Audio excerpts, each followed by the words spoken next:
আসসালামু আলাইকুম ওয়া রাহমাতুল্লাহি ওয়া বারাকাতুহু। সবাই কেমন আছেন আপনারা? আপনারা দেখছিলেন সূর্য ব্লকের নতুন নতুন সিরিজগুলি। আজকে আবার চলে আসলাম আমাদের আর্মি মিউজিয়ামের আরও একটি পর্ব নিয়ে, প্রায় শেষের পথে।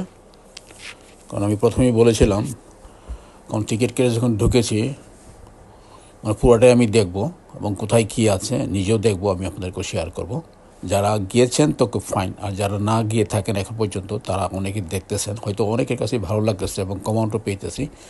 অনেকে জিজ্ঞাসা করতেছেন এটা কোথায় কী অবস্থানে আছে, কোন জায়গায় আছে এবং কত টাকার টিকিট ইত্যাদি ইত্যাদি। যাই হোক, আপনারা দেখে আসতে পারেন, খুবই সুন্দর। এরকম একটা মিউজিয়াম থাকা দরকার আছে, যেখানে অনেক কিছু গেলে বোঝা যায়, জানা যায়। যাদের আগ্রহ আছে, ইচ্ছা করলে এখানে গেলে অনেক কিছু জানতে পারবেন এবং বুঝতেও পারবেন। আমার যতটুকু ধারণা, আমি অনেক কিছু দেখেছি কিন্তু অনেক কিছু দেখি নাই, অনেক কিছু নাই এখানে, তো ওগুলো থাকা দরকার ছিল, জানি না কেন নাই। যাই হোক, খুব ভালো লেগেছে সব কিছু মিলিয়ে। আমরা আন্ডারগ্রাউন্ডও দেখে ফেলেছি, এখন আমরা বেরিয়ে যাব একটু পরেই। তার আগে যে যাওয়ার বেরিয়ে যাওয়ার যে দেশের দিক দিয়ে কী কী আছে সেগুলো আপনাদেরকে দেখাচ্ছি এখন। এটা শেষ হলে আমরা নেক্সট পর্বে আপনারা দেখবেন যেন বাইরে কত সুন্দর, সেটা আমি দেখাবো। তারপর ইনশাল্লাহ যে আর্মি মিউজিয়াম শেষ হয়ে যাবে। আমি সব কিছু দেখাচ্ছি আপনাদেরকে, যা কিছু দেখলাম আর কি। আপনারা গিয়ে দেখতে পারেন, ভালো লাগবে। নিজের চোখে দেখলে তো এটা অন্যরকম। আর আমি যতটুকু পেয়েছি প্রিন্ট ক্লিয়ার করে আপনাদেরকে এইচডি প্রিন্ট দিয়েছি, যে দেখে যেন বুঝতে পারেন এভরিথিং।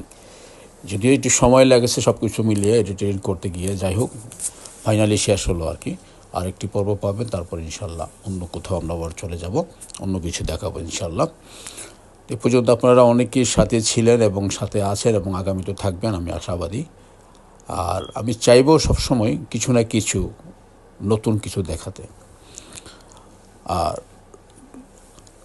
আর আমি তো আছি আমার লন্ডন ড্রিম সিটি নিয়ে, ওটা তো আপনার দেখাবই। আর বিভিন্ন জায়গায় যেখানে যাচ্ছি না কেন সেগুলো আমি দেখাচ্ছি, দেশের এবং দেশের বাইরে যখন যেখানে যাই সেগুলি আমি কিছু না কিছু ধরে নিয়ে আসি, শুধুমাত্র আপনাদেরকে দেখানোর উদ্দেশ্যে।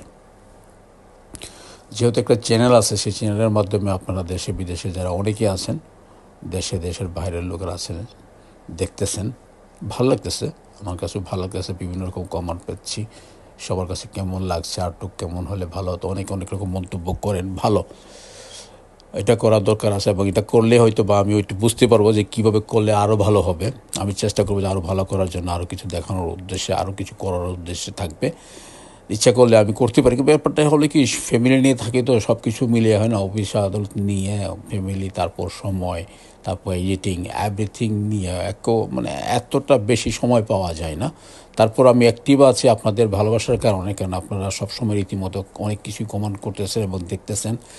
সে উদ্দেশ্যে আমি একটু আগ্রহ তো বেশি। তারপর যতটুকু সময় পাই আর কি, যে আমি নিজে একটু রেস্ট নেব, ওই রেস্ট নেওয়ার ওই সময়টাতে আমি কাজগুলো করে থাকি সাধারণত, আপনাদের উদ্দেশ্যে আর কি, যেন আমি রীতিমতে প্রতিদিন কিছু না কিছু আপনাদেরকে আমি দিতে পারি, নতুন কিছু আর কি। চেষ্টা থাকে আমার এটাই, যে কিছু একটা দেই। কারণ সবসময় দিয়ে থাকে আপনাদেরকে, হঠাৎ করে আবার না দিলে আবার হয়তো আপনারা চিন্তা করবেন কী ব্যাপার, সূর্য ব্লকে কি অসুস্থ হয়ে গেল কি না, অনেকদিন যাবৎ পাচ্ছি না, দেখছি না, অ্যাক্টিভ নাই, নানান ধরনের। যেটা আমরা এখানে দেখি, মনে করেন মসজিদে যখন নামাজ পড়তে যাই, প্রায় সময় অনেকে ঠান্ডা লেগে থাকে, জ্বর হয়, ওরা আসে না 2-3 দিন না দেখলে, তো আমরা একটা টেনশন থাকে কী ব্যাপার, ভদ্রলোক আসতেছে না কেন, উনি কি অসুস্থ, একটা খবর নিয়ে দেখি কী অবস্থায় আছে, কেন আসতেছে না, কী হচ্ছে। ঠিক এমনই হয়ে থাকে আর কি। যেমন মাঝখানে একবার আমি যখন অসুস্থ হয়ে গিয়েছিলাম, একেবারে গলা একেবারে কাজ করতেছিল না, আমি একেবারে বন্ধ রেখেছিলাম। সেই সময় অনেকে এই ধরনের জানতে চেয়েছেন কী ব্যাপার, দেখি নাই অনেক দিন যাবৎ, কেন আসেন নাই। ঠিক এমনই হয়, এটাই হলো ভালোবাসা। যাই হোক, সব কিছু মিলেই তো আছি, আপনাদের সাথে আছি, এখনও আছি, থাকবো যতদিন পারি। এবার টাকা আসুক আর না আসুক সমস্যা নেই, বাস পাশে থাকবো ইনশাল্লাহ। আপনাদের ভালোবাসা আছে, আমিও আছি। সবাই ভালো থাকবেন, সুস্থ থাকবেন, আবারও দেখা হবে, আরও নতুন কিছু নিয়ে আসবে ইনশাআল্লাহ।